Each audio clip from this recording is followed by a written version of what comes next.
Monsieur le Président, bonjour. Bonjour. Voilà, vous êtes convoqué ce matin à se retrouver au niveau de l'Assemblée nationale pour l'adoption de textes portant l'aménagement au niveau du territoire, la décentralisation. Et quelles sont vos impressions déjà?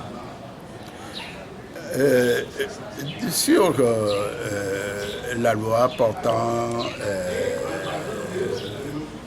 création des préfectures et la loi portant création des communes, là aussi, nous avons des positions à avoir d'une façon claire. S'agissant des préfectures, nous savons que le régime est en train de s'organiser pour que leur échec ne soit pas patent au niveau des communes urbaines. C'est la raison pour laquelle les choses ont été retardées jusqu'à présent. La création de la préfecture d'Agoé, c'est tant mieux pour les populations d'Agoé. Mais ce qu'on ne doit pas oublier, c'est que le régime est en train de créer une zone où il pourra facilement frauder. Et nous disons que ce qu'ils voudraient faire, c'est leur histoire de Grand Lomé, c'est-à-dire aller au-delà des 5 arrondissements de Lomé, parce qu'ils ne veulent pas qu'on dise demain que l'opposition a remporté l'ensemble des sièges de Lomé. Donc ils sont en train de s'organiser.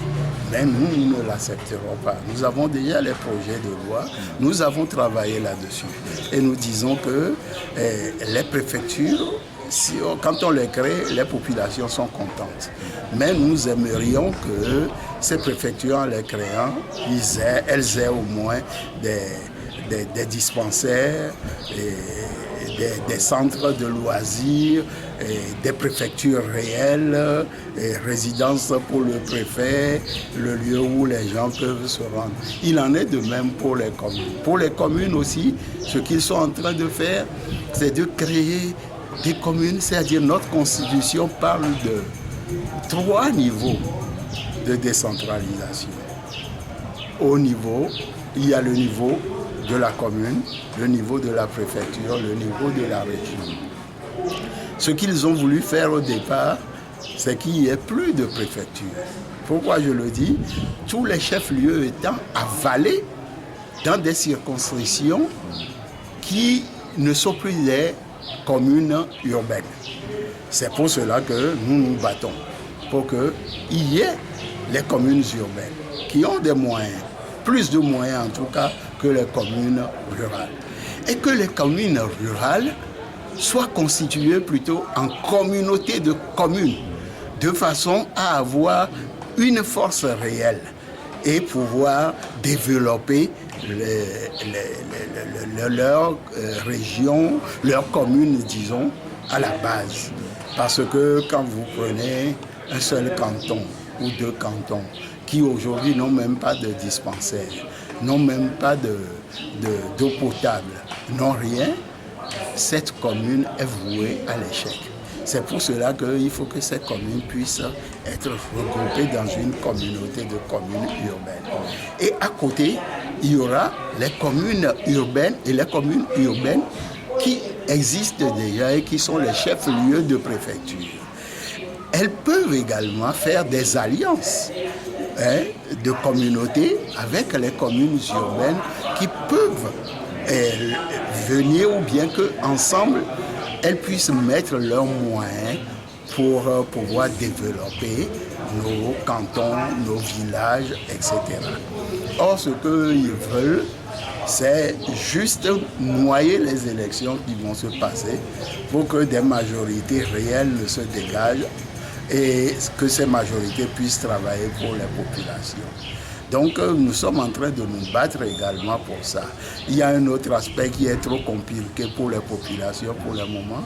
Quand vous voyez ce qu'ils sont en train de faire, c'est qu'on va mettre sur pied ces communes, ces préfectures, surtout ces communes qui n'auront même pas la compétence financière. Parce que tout aurait été fait à leur place avant que ces communes ne naissent.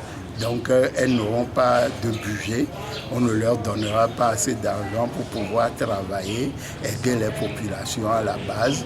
Or, l'existence d'une commune a pour objectif de développer le village, le canton à la base. Si on ne peut pas le faire parce que des gens n'acceptent pas de perdre des élections, je crois qu'il appartient désormais au peuple togolais de se ressaisir et de dire que cette dictature revient au galop, nous devrions l'empêcher de se développer encore une fois. Voilà, est-ce que déjà vous faites des actions concertées avec les autres partis de l'opposition, notamment celui qui est au Parlement, le CAR, je vais nommer, et d'autres également qui sont des forces sur lesquelles on peut compter au Parlement?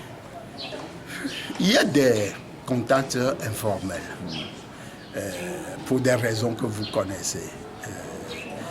C'est vrai, officiellement le CAR a un président, mais on voudrait que ce parti retrouve complètement sa sérénité pour qu'on puisse discuter de tous ces problèmes. Et il y a d'autres partis ou d'autres députés avec lesquels nous discutons, qui sont également de l'opposition, comme Targon, etc. Nous proposons de nous rapprocher également de Djimoré en ce qui concerne les collectivités territoriales pour discuter avec lui. Mais nous ne nous contentons pas seulement des partis qui sont au Parlement. Il y a tous les partis qui ne sont pas au Parlement, qui aspirent demain à prendre part aux élections locales, et on les retrouve surtout au sein de notre regroupement qui est CAP 2015. Nous travaillons également avec eux sur les sujets à venir, c'est-à-dire les collectivités territoriales relatives aux préfectures et aux communes. Voilà un peu ce que nous faisons. Voilà, s'il advenait que le test vous ait encore imposé comme ce qui s'est passé lors de l'élection des membres au niveau de la RAC, quel serait votre comportement au niveau de l'ANC? Bon, nous sommes 18 députés ANC et alliés.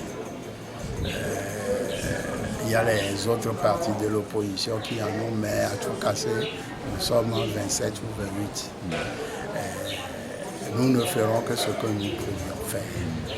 Mais ce qu'il y a de plus important, et je sais que le peuple togolais a beaucoup donné, mais il est temps que ce peuple reprenne le pouvoir, que lui-même se donne les moyens pour que ses interlocuteurs, ou du moins ses porte-paroles, puissent une fois encore les défendre comme ils ont envie de le faire.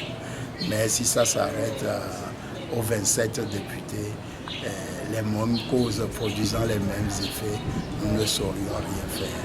Il faut que le peuple lui-même se mobilise. C'est pour cela que nous avons décidé tous azimuts d'aller vers eux, de leur expliquer l'enjeu des élections locales pour que ce peuple se réveille.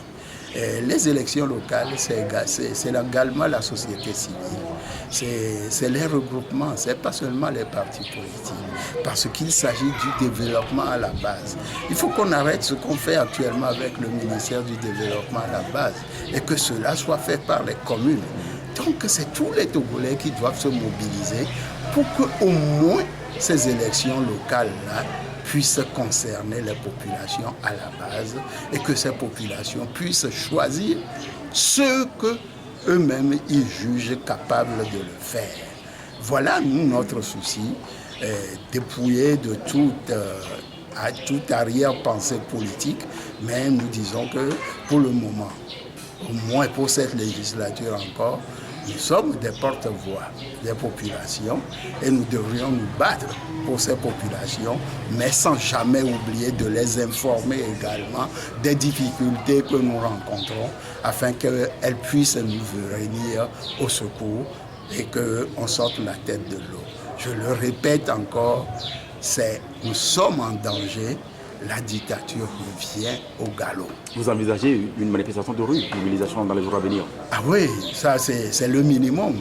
Mais ce qui est de plus important, c'est les meetings que nous faisons en allant vers les populations, dans les quartiers, dans les cantons, dans les villages. C'est ça qui est le plus important. Ce n'est pas les grandes messes. Les grandes messes ne peuvent être que l'aboutissement de toute une tournée. mais elle ne peut pas être le seul moyen de faire mobiliser ou remobiliser les populations togolaises. Monsieur Patrick Lawson, merci à vous. C'est moi qui vous remercie. Merci, Président. C'est moi.